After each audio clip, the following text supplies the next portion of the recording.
So as you can see, right here we have some Dominos set up because everybody knows how exciting it is when we knock over some Dominos. Except you see right here, there's a gap. Because each and every one of these Dominos, they represent you and they represent me.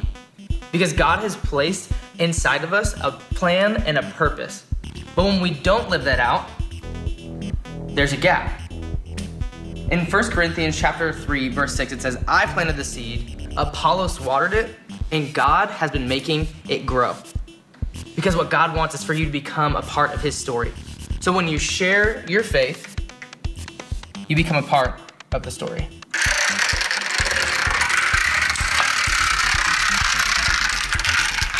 Remember, you share,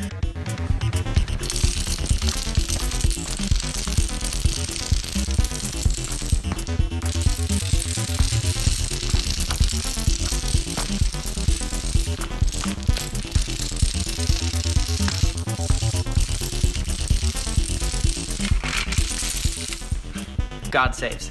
Yeah!